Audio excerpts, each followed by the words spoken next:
à tous, soyez les bienvenus à l'église Elim. En ce dimanche matin bien ensoleillé, et puis pour ceux et celles qui sont en train de s'éventer, bon courage. Mais bon, on va en profiter parce que d'ici 2 ou 3 mois, ce ne sera pas la même température. Donc nous allons remercier le Seigneur pour sa grâce et sa miséricorde envers nous. Amen. Oh Seigneur, quelle grâce de te connaître, quelle grâce, mon Dieu, de te servir. Nous voulons vraiment t'apporter notre reconnaissance et nos louanges en ce dimanche matin. Merci Seigneur pour tes bénédictions. Merci parce que tu prends soin de ton Église, tu prends soin de ton peuple, tu prends soin de notre famille, Seigneur. Et nous sommes vraiment reconnaissants pour tous tes bienfaits, Seigneur. Sois exalté, sois élevé dans le nom précieux de Jésus. Amen. Amen. Amen. Pour commencer notre temps de louange, nous allons lire ensemble le psaume 100. Reconnaissez que le Seigneur est Dieu. Gens du monde entier, acclamez le Seigneur. Servez le Seigneur avec joie. Présentez-vous à lui avec des cris joyeux. Reconnaissez que c'est le Seigneur qui est Dieu. C'est lui qui nous a fait et nous sommes à lui. Nous sommes son peuple, le troupeau dont il est le berger. Entrez dans son temple avec reconnaissance, dans la cour intérieure. Exprimez vos louanges. Louez le Seigneur, bénissez son nom. Oui, le Seigneur est bon et son amour dure toujours. De génération en génération, il reste fidèle. Amen. Amen. Nous sommes reconnaissants pour notre Dieu pour tant de grâce, de bénédiction à notre égard. Et c'est avec joie que nous allons le louer en ce dimanche matin, chanter avec notre sœur Cathy. Soyez bénis. C'est une grande joie de retrouver, surtout avec des vacanciers qui sont tous de retour. Alors tu les vois tous renouvelés, en forme. C'est vraiment la grâce de Dieu. Et ce matin, nous voulons vraiment avec un cœur reconnaissant de dire que Seigneur, merci pour ce beau local que tu nous donnes. Quelle grâce, Seigneur. Nous sommes vraiment reconnaissants pour ta grâce. Pour que dans ce lieu s'élèvent les louanges pour toi et plein de reconnaissance pour que ta royaume s'avance. Alors je vais demander à quelqu'un de me faire fixer le micro et puis que nous allons louer le Seigneur et je vous invite à vous lever tous.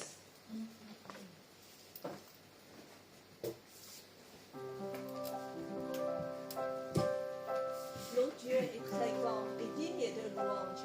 Nous voulons vraiment lui rendre gloire. Alléluia, alléluia. Que son nom soit loué pour toujours. Alléluia.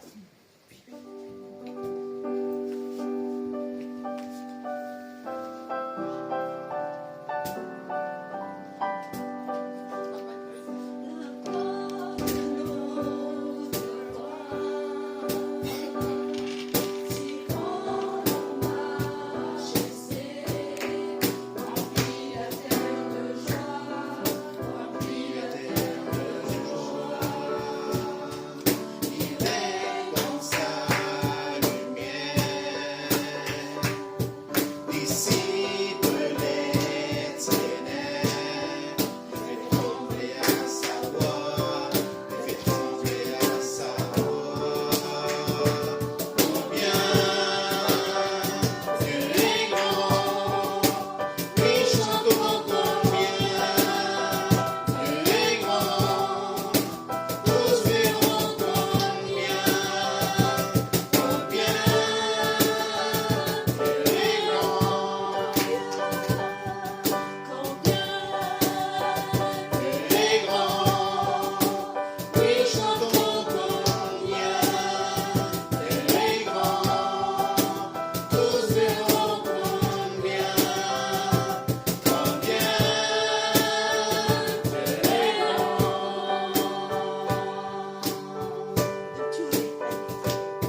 continuer à prier Dieu, continuer à louer, à prier, lever nos voix.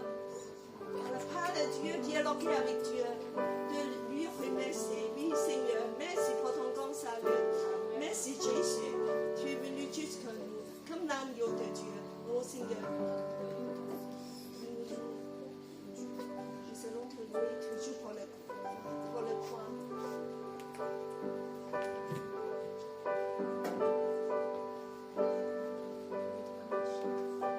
L'agneau de Dieu est mort pour nous, de payer le prix afin qu'on puisse être enfant de Dieu.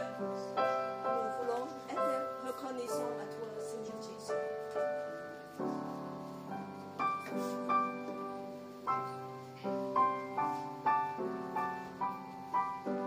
Merci pour la croix, Seigneur.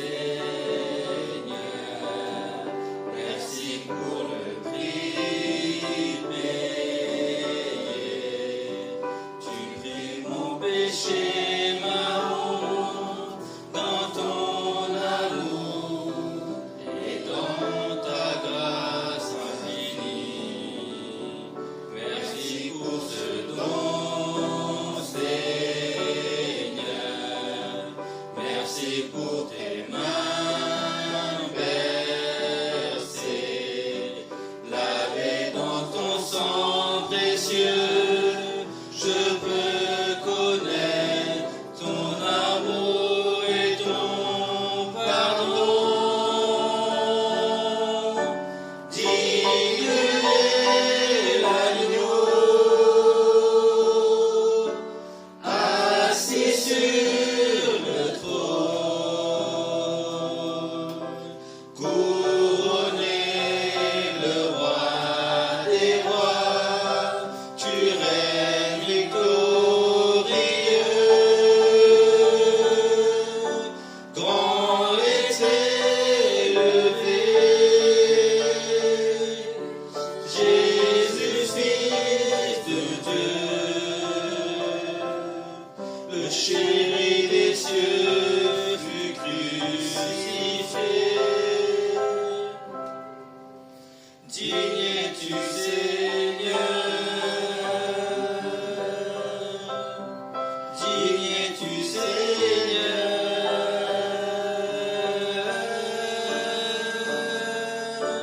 digne est l'agneau,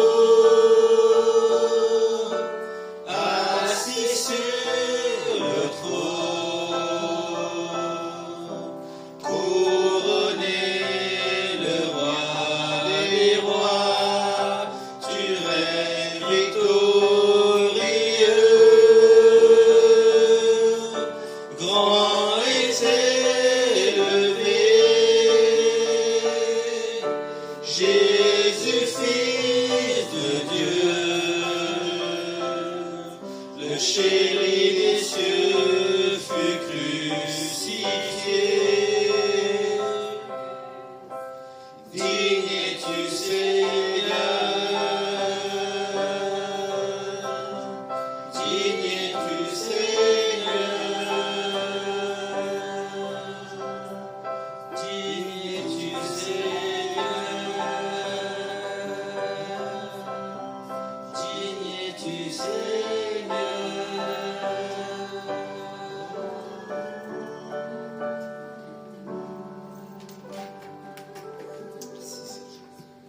Merci Jésus. Seigneur, nous sommes reconnaissants de tout ce que tu as fait. Nous sommes ici juste pour louer ton nom, de se souvenir de ton grand amour pour nous. Seigneur, tu es digne de louange. Oh Seigneur, nous voulons vraiment dire que ce matin, tous les Église te loue, parce que nous sommes l'épouse, parce que tu nous aimes avec un amour éternel. Oui, Seigneur. L'Esprit et l'épouse viennent. Oui, Seigneur, nous avons soif de toi. Ce matin, encore sois loué, sois adoré. L'Esprit et l'épouse disent viens, que celui qui entend dise bien, que celui qui a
l'Église se préparait comme une épouse, sans tache, sans forme, très splendide de gloire.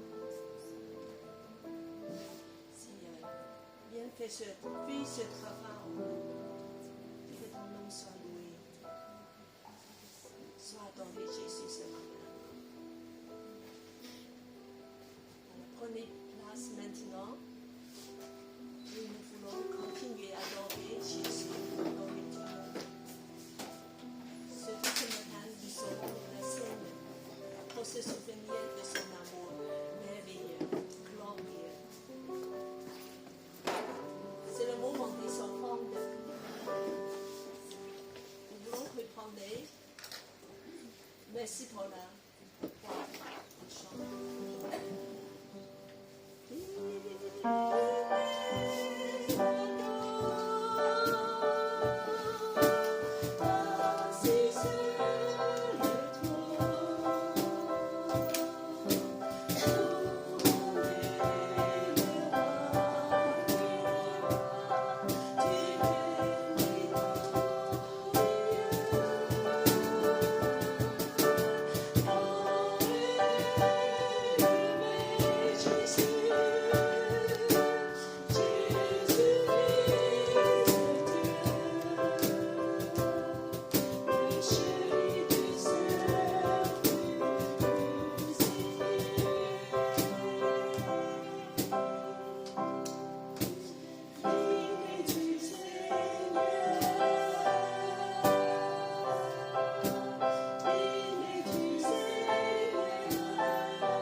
Merci pour la croix.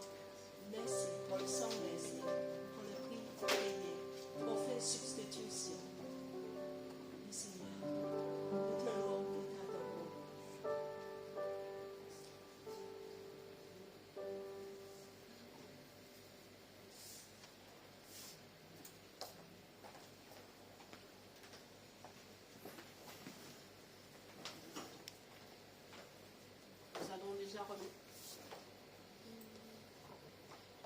Nous allons remercier le Seigneur pour les dons et les offrandes qui ont été prélevés au sein de sa maison. Je vais demander à la sœur Adèle si tu peux prier pour les offrandes et les dîmes.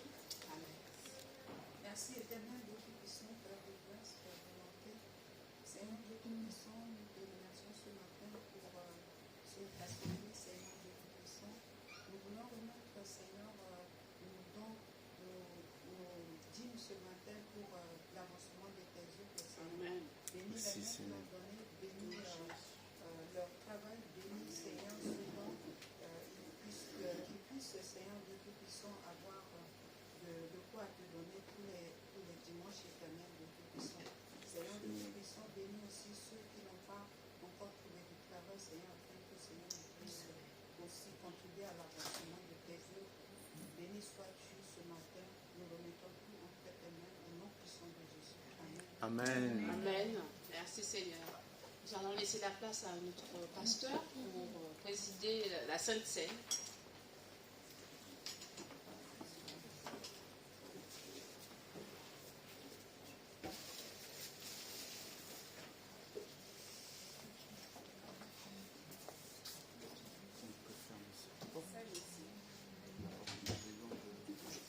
Bonjour à tous. J'espère que vous avez passé un bon été. Je ne sais pas si c'est la chaleur, mais j'ai la voix chancelante. Bien, je vous invite à l'instant de recueillement pour préparer ce moment de Sainte Seine, qui est le repas que nous célébrons ici, en tout cas chaque mois, et qui est pour les disciples de Jésus-Christ.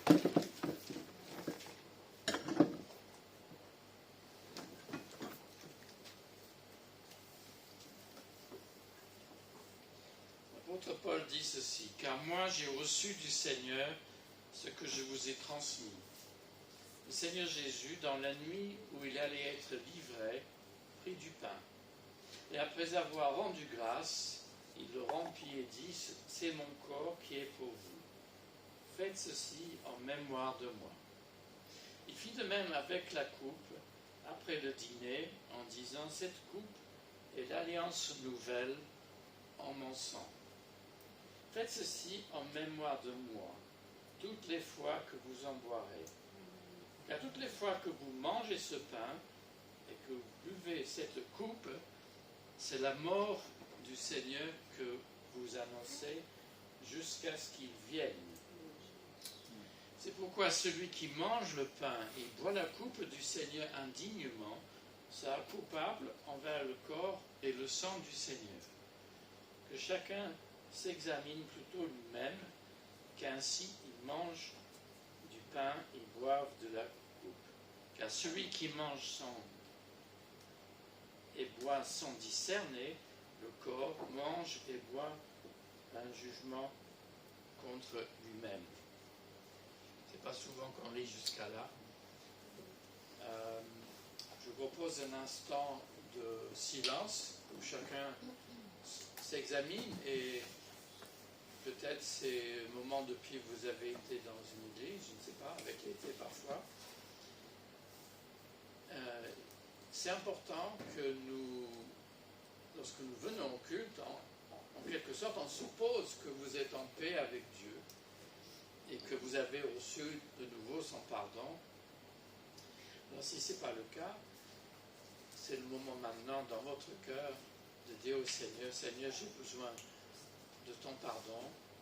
Je n'ai pas vécu comme tu voulais toujours, par mes paroles, par mes actes, parce que je n'ai pas pu faire ou parce que j'ai fait. Seigneur, prions. Oui, Seigneur, personne n'est digne de prendre ce repas, mais malgré cela, tu nous invites chacun. Tu nous dis, venez à ma table, car tout est prêt. Tu nous dis, ce repas est jusqu'à ce que tu reviennes. Seigneur Jésus, tends ta main vers nous ce matin, accueille-nous à cette table et fais en sorte non seulement que nous ayons communion à ton corps et à ton sang, mais que nous puissions manger et en boire dignement. Seigneur, par nous-mêmes, nous n'osons pas trop nous approcher, nous avons souvent des scrupules, des réticences. Seigneur, tu es venu pour nous donner ta paix et ton pardon. Nous puissions les recevoir maintenant au nom de Jésus-Christ. Amen.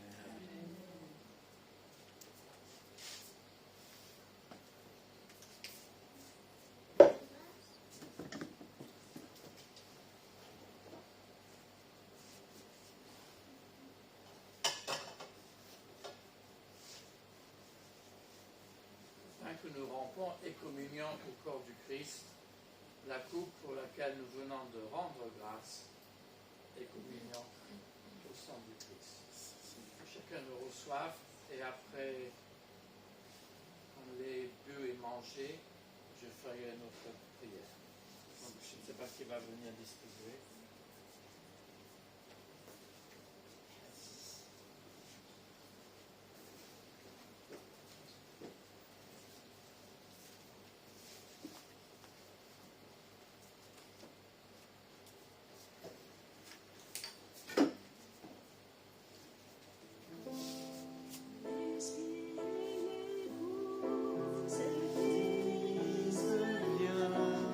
Celui qui entend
fait qu'il est le Seigneur. Je vous invite à faire quelque chose ce matin qui n'est pas notre coutume, mais nous venons de rappeler que le Seigneur s'est offert pour nous. Et ce matin, dans la lecture et dans la prédication, nous serons invités aussi à nous engager de nouveau au Seigneur, à nous consacrer. Donc, dans un instant de silence, je vous invite à offrir vous-même votre corps, votre esprit à notre Dieu par Jésus-Christ, pour que vous soyez pour lui un sacrifice vivant et parfait.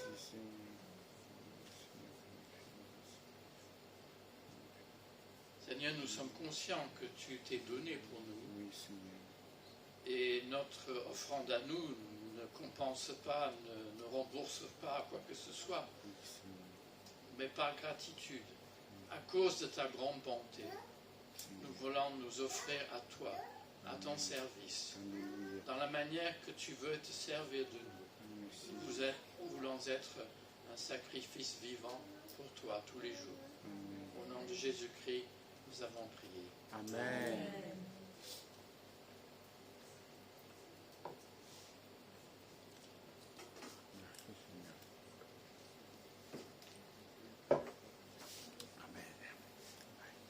Vous asseoir.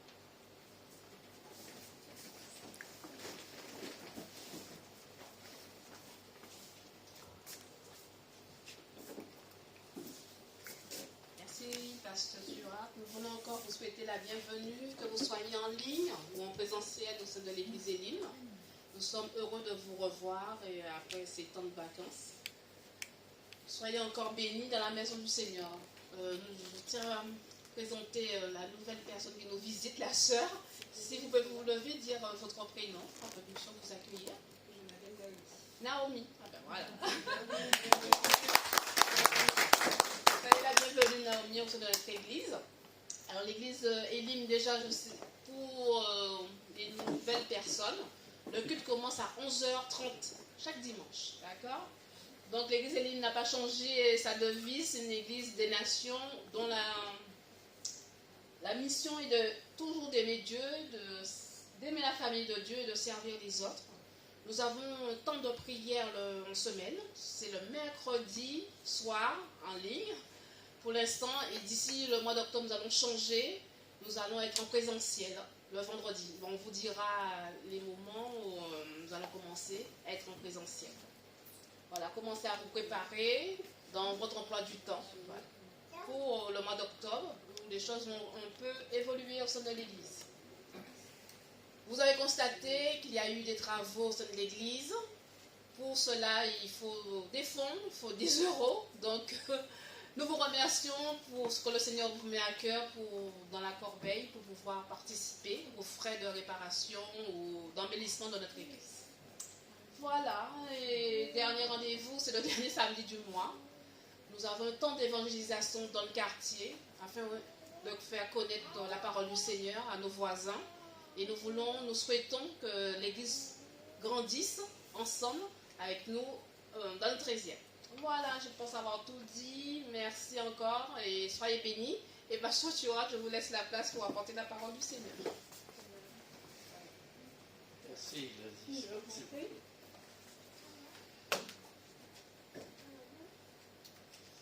Voilà, donc je suis Pasteur Stuart, ce nom un peu anglais. Je suis anglais, oui. Et français. Et voilà. Et je vous remercie d'avance, et Cathy aussi, parce que vous faites l'honneur d'accepter que je vienne vous apporter la parole une fois par mois.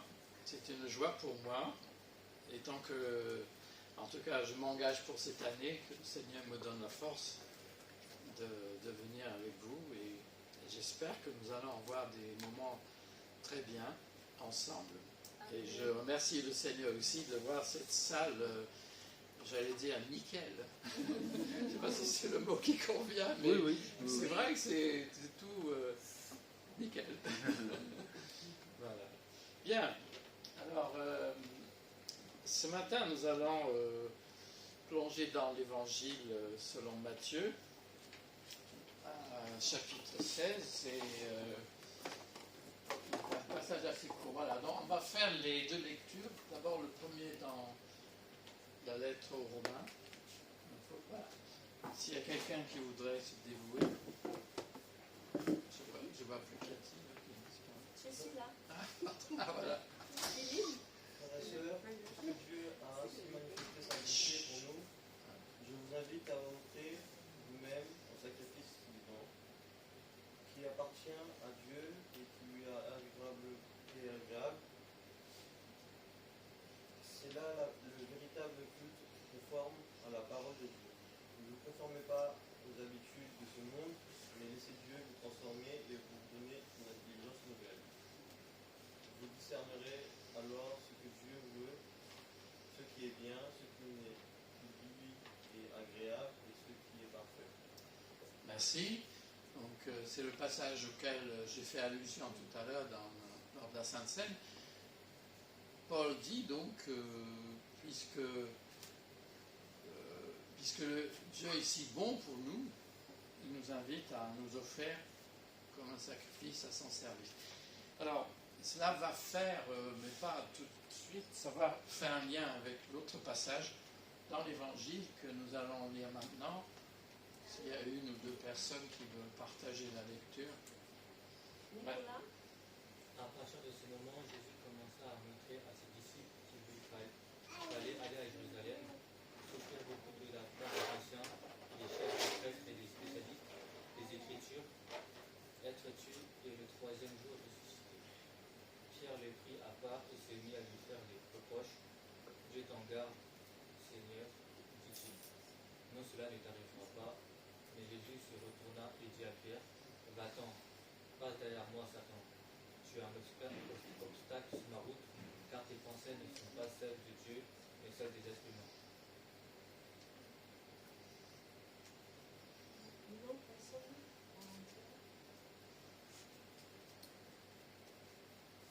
Quelqu'un d'autre à partir du verset 24? Très fort, hein, sinon j'entends pas. Oui. Puis Jésus dit à ses disciples, si quelqu'un veut me suivre, qu'il abandonne lui-même, qu'il s'abandonne lui-même, qu'il prenne sa croix et me suive. En effet, celui qui veut sauver sa vie la perdra, mais celui qui perdra sa vie à cause de moi la retrouvera. À quoi bon gagner le monde? À quoi bon gagner le monde entier si c'est au prix de sa vie? Que donnerait-on en échange de sa vie? En effet, le Fils de l'homme va venir dans la gloire de son Père avec ses anges. Et alors, il rendra chacun selon la façon dont il aura agi. Je vous le déclare, c'est la vérité. Quelques-uns de ceux qui sont ici ne mourront pas avant d'avoir vu le Fils de l'homme venir comme moi. Merci. Nous allons prier. Seigneur, ta parole est souvent surprenante pour nous. Nous la connaissons plus ou moins et parfois elle peut nous heurter, elle peut aussi nous interpeller. Seigneur, parle à cette assemblée ce matin par elle. Aide-nous à être tes vrais disciples. Aide-nous aussi à être honnêtes avec nous-mêmes et avec toi sur ce que nous sommes et sur ce que nous vivons. Par ton esprit, Seigneur Jésus, viens au milieu de nous, nous transformer, nous aider à aller plus loin, à être motivés pour cette nouvelle année. En Jésus-Christ. Amen. Amen. Alors ça ne vous est pas échappé, hein, c'est la rentrée, ou presque. C'est le temps de redémarrer. Et nous redémarrons ici, bien sûr, à un horaire nouveau. Et c'est une nouvelle saison en Église. L'actualité, comme la météo, nous réserve plein de surprises. Et puis je vois aussi quelques sièges, quelques places ou quelques personnes qui ne sont pas là. Donc on est en pensée pour elles. Et je salue aussi ceux qui nous suivent de loin. Alors, j'ai l'impression que, avec la météo et l'actualité, c'est un temps de l'incertitude. Et peut-être votre vie est comme cela aussi. Alors, je ne sais pas si vous êtes comme moi, mais c'est peut-être l'âge qui joue. Mais la rentrée, évidemment, je ne suis pas un enfant qui va à l'école. Et pour redémarrer, parfois il faut un effort. Il faut être motivé. Et ma question, ce n'est pas de vous secouer en quelque sorte, mais c'est de vous dire, de reconnaître la réalité, que vous avez peut-être besoin d'être motivé. Peut-être vous êtes déjà motivé. J'ai écrit ça à mon frère, juste pour lui, parce qu'on partage des sujets de prédication, et il a répondu, mais restez motivé. C'était une manière de dire, mais c'est quoi la question, en quelque sorte. Alors, ce que je voudrais, en quelques minutes ce matin, c'est regarder l'apôtre Pierre, et en quoi peut-il nous motiver? Ça paraît peut-être pas évident, en premier regard, mais on voit.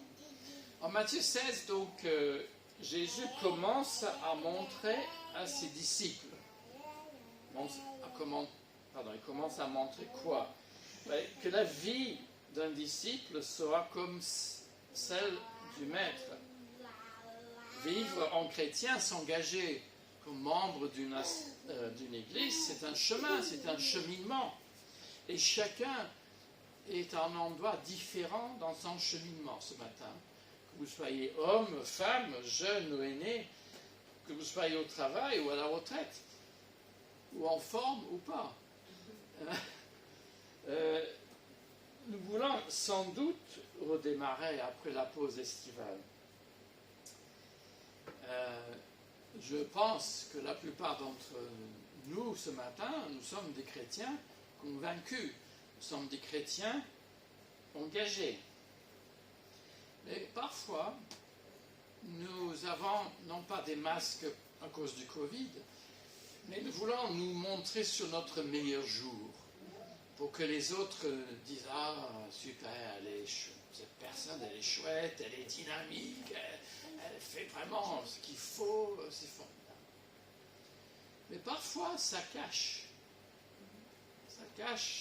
un sentiment chez certains que je ne suis pas à la hauteur, que j'ai envie, j'ai le désir, mais de temps en temps, ça cloche, il y a quelque chose qui ne va pas.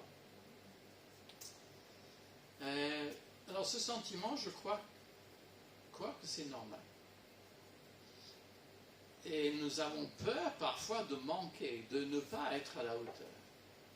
Mais cela ne devrait pas nous empêcher de nous engager. Parce que s'engager, c'est pas comme si vous allez vous adhérer à un club de sport et vous allez payer votre cotise et puis vous allez faire l'aquagym ou je ne sais pas. Et bien voilà, vous tenez le coup peut-être jusqu'en novembre et après il fait trop froid, donc vous rentrez chez vous. Bon, l'église c'est pas ça. C'est pas un club premièrement. Et en s'engageant, en fait, nous nous mettons à la disposition de Jésus. Et nous avons la force de son esprit. Nous avons des gens qui nous ont précédés, qui nous sont des exemples. Alors vous allez me dire, oui, mais l'apôtre Pierre, lui, il a quitté son travail pour suivre le Christ. Il était auprès de Jésus pendant plusieurs années. Il a vu des miracles. Il a marché sur les eaux. Et moi, non, je n'ai pas tout ça. Bien sûr. Alors, seul l'évangile de Matthieu transmet cet échange entre Jésus et Pierre, qui peut-être vous connaissez, mais si vous ne le connaissez pas, c'est vrai que c'est un petit peu surprenant quand même. L'évangile de Marc est censé renfermer les souvenirs de Pierre. Et pourtant, on connaît l'apôtre Pierre, il est impulsif lui, hein. Mais il figure souvent dans l'évangile de Matthieu et dans ces chapitres que nous avons lus en partie. Mais il y a des choses assez surprenantes. Hein. Il ouvre le bec, je ne sais pas si on peut dire ça pour un poisson, il ouvre le bec à un poisson afin de payer son impôt. Bon, c'est pas tout le monde qui va faire ça. Hein. Il vient tout juste déclarer ouvertement en confessant sa foi au verset 16, que nous n'avons pas lu, « Tu es le Christ, le Fils du Dieu vivant. » C'est super. C'est bravo. Il reconnaît Jésus pour qui il est. Et ensuite, Jésus lui confie les clés du royaume. Alors, est-ce que ça lui fait le premier des apôtres? Non, c'est pas sûr, mais bon, certains le pensent. Et puis Jésus commanda sévèrement aux disciples de ne dire à personne qu'il était le Christ. Ah, pourquoi? Pierre venait juste de le dire. Alors, maintenant, il faut qu'il se taise. En fait, Jésus a pris ses disciples et il est en train de commencer des sessions de formation avec eux, comme vous allez faire dans l'église sans doute, pour les disciples, pour vivre en chrétien. Alors Jésus commença à montrer maintenant à son cercle de disciples, l'évangile de Luc et ailleurs disent dans toutes les Écritures, alors ça on ne sait pas si c'était le cas, mais il lui fallait aller à Jérusalem, souffrir beaucoup, être tué, et le troisième jour, ressusciter. Alors ça, bon, pour nous, ça ne nous surprend peut-être pas. Mais tout bon juif croyait que le Messie allait venir à Jérusalem en vainqueur. Alors Pierre est déçu. Pierre est presque en colère. Ce matin, je ne sais pas en quel état d'esprit vous êtes. J'espère que vous n'êtes pas en colère. Mais Pierre, il est choqué. Il est choqué par ce qu'a dit Jésus. Et c'est vrai qu'il y a des choses qui peuvent nous choquer.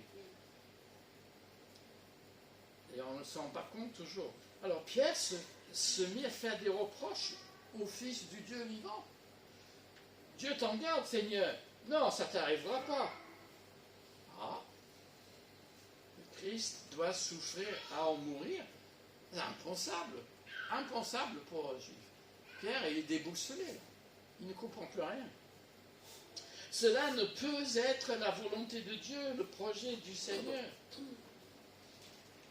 Mais si, ce n'est pas un accident que Jésus devait mourir. C'est une réalité que Dieu a préparée d'avance. Et cette idée, et Pierre, alors Jésus répond, va-t'en, passe derrière moi, Satan. Alors, là, Jésus, ouais, il va fort quand même. Hein. Pauvre Pierre, hein. Pourquoi Jésus a dit ça?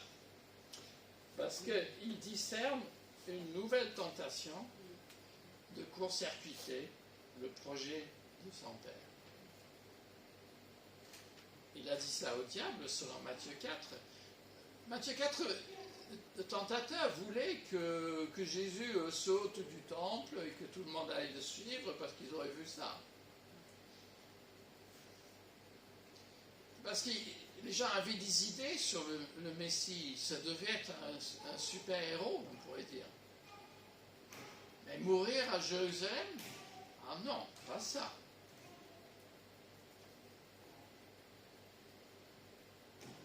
Mais Jésus le sait. Mais il doit le partager, l'expliquer à ses disciples. Alors, mon idée est très simple.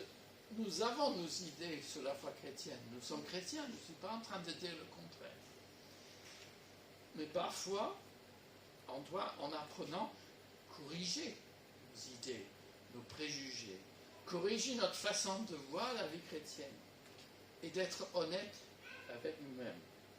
Alors, pour Pierre, Jésus dit, mais tu es un obstacle sur ma route. Oui, oui, oui. Pour Pierre, en l'espace de quelques heures, lui qui était la pierre constructive sur quoi Jésus allait bâtir son église, il se comporte comme une pierre d'achoppement. Il fait trébucher. Il devient un obstacle qui fait chuter Jésus. Et Jésus expliqua, si Pierre écoutait encore, car tes pensées ne sont pas celles de Dieu, mais celles des êtres humains. Ah, dur. Être disciple hier comme aujourd'hui, c'est parfois faire des gaffes.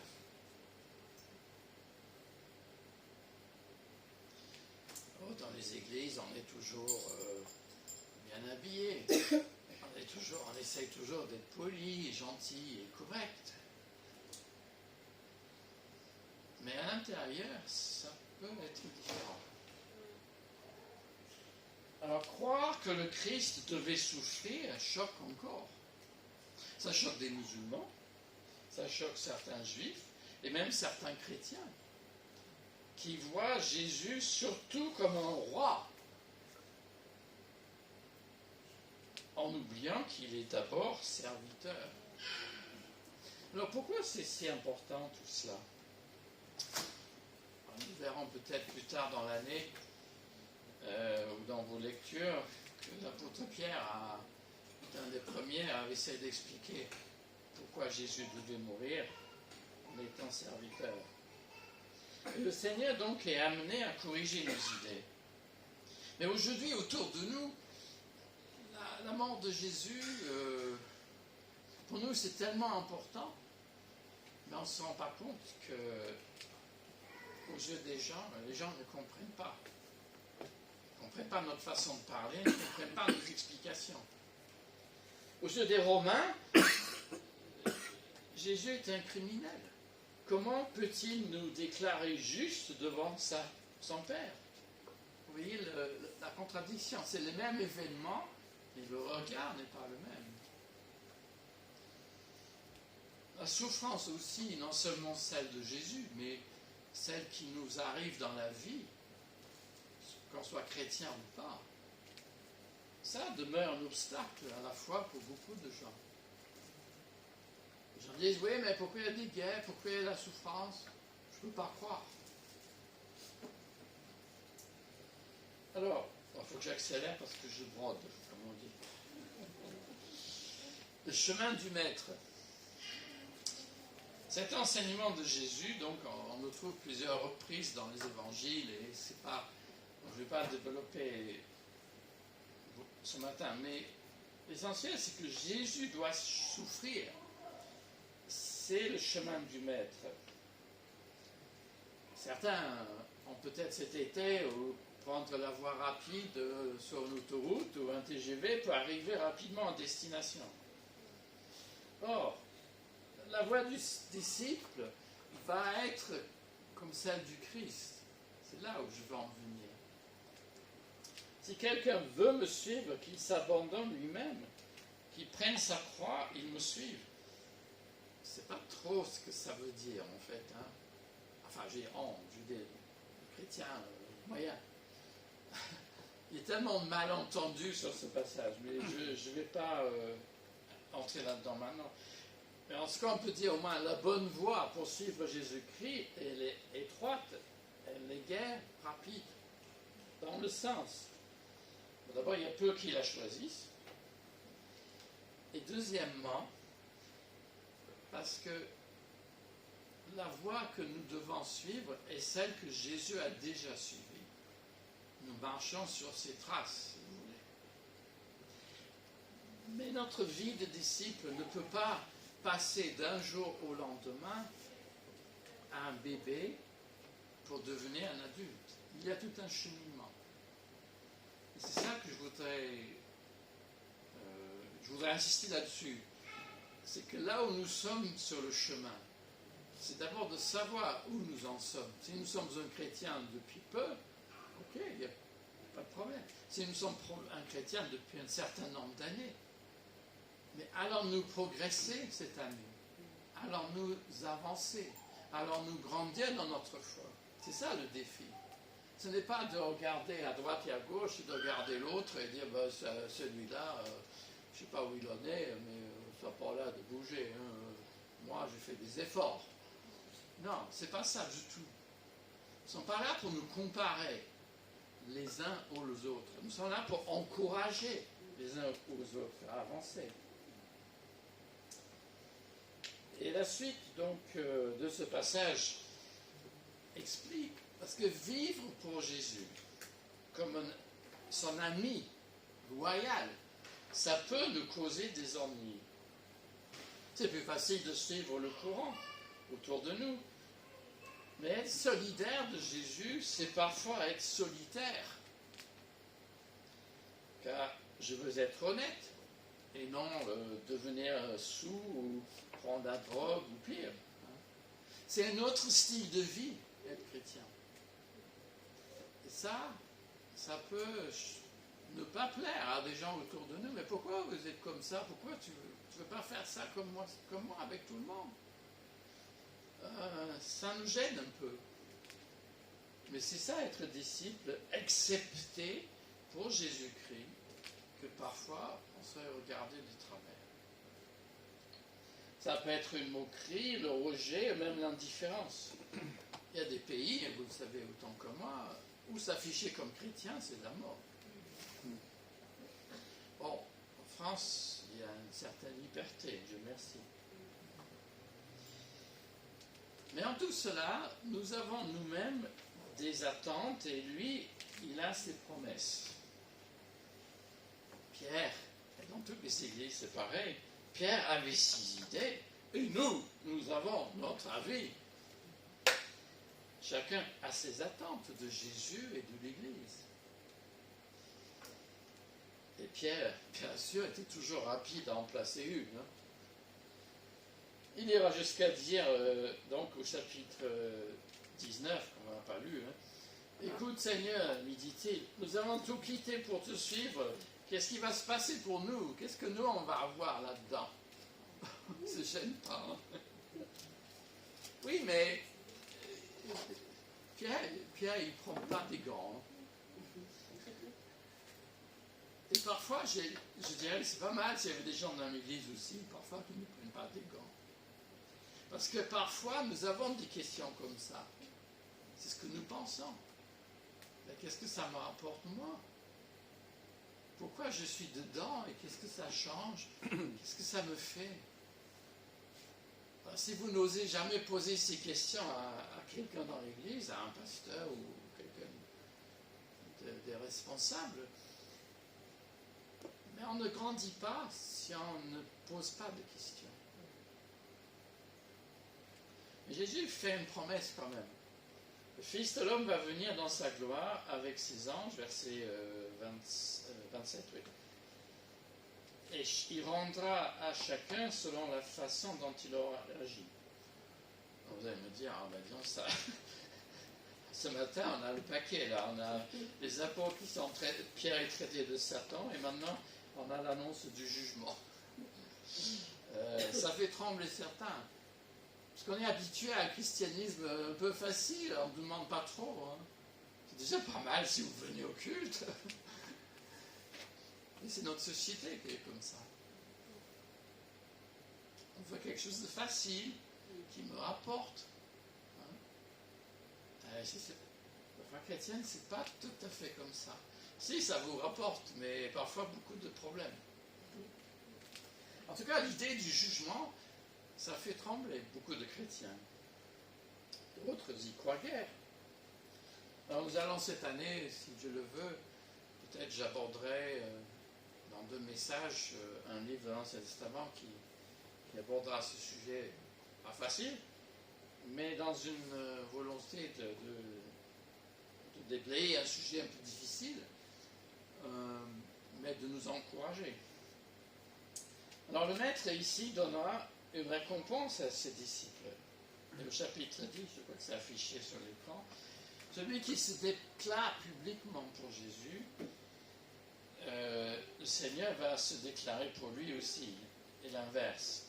Donc ce qui semble le plus important, c'est s'afficher pour Jésus, oser dire que pour nous, Jésus est Seigneur.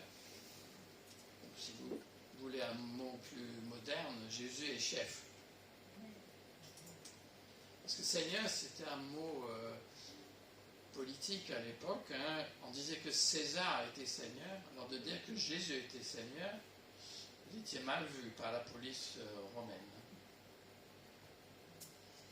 Alors, voilà, je ne sais pas si vous avez suivi jusqu'à là. Je n'ai pas l'impression que vous êtes endormi. Dieu merci. Mais on ne sait jamais. Hein.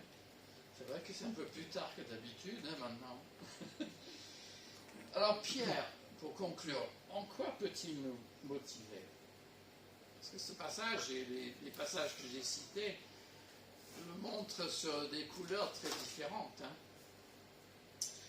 Mais son enthousiasme, son engagement, son désir à plaire à Jésus, jusqu'à ce qu'il ouvre le bec un peu rapidement et il se plante. Bon, en cela, il nous encourage. Il nous encourage. Mais ce passage aussi a mis en relief la faiblesse, l'instabilité de Pierre, on pourrait dire, la nature ambiguë de sa foi. C'est ça mon propos ce matin. Si l'apôtre Pierre était comme ça, moi je crois que vous l'êtes aussi.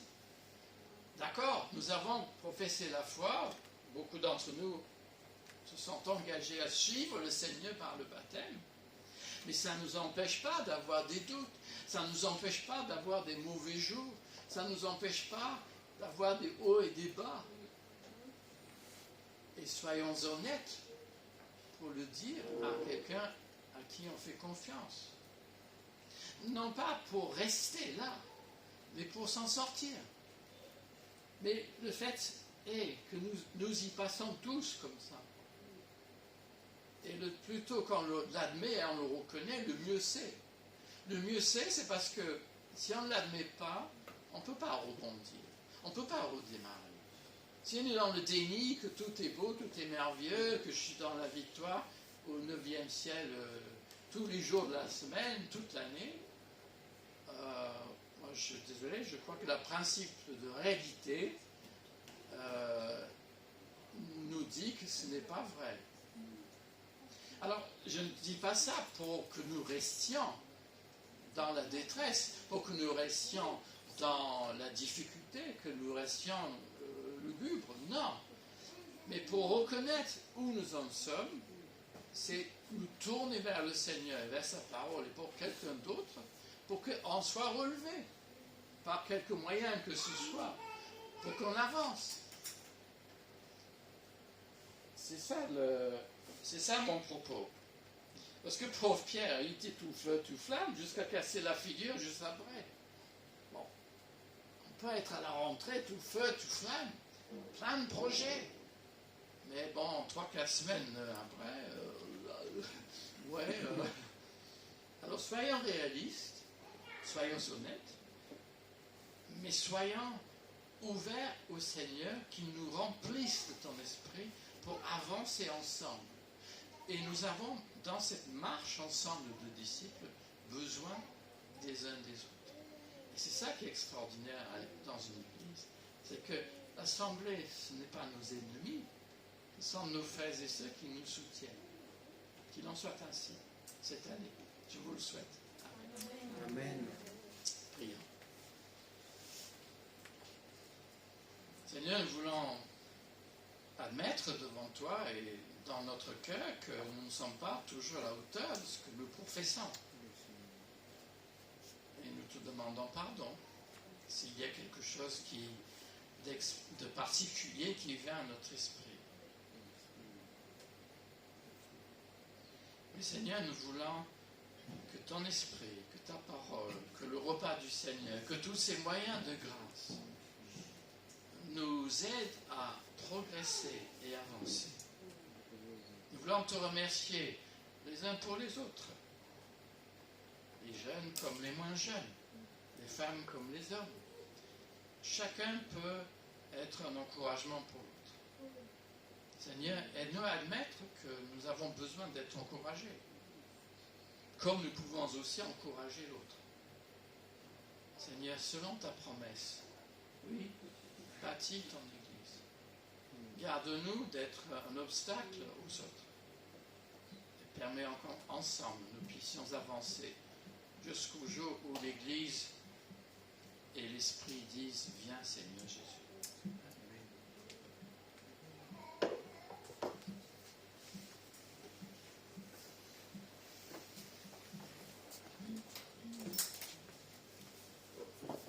Merci, Pasteur Joa. Nous allons conclure ce temps avec les personnes qui sont nées au mois de septembre. Il me semble qu'il y en a au moins une personne dans la salle qui est née au mois de septembre. Chaque premier dimanche du mois, on aime bien fêter nos frères et sœurs qui sont nés dans le mois. Donc c'est pour Nicolas. Des autres personnes que je ne connais pas particulièrement. Est-ce que vous êtes nés au mois de septembre? Non?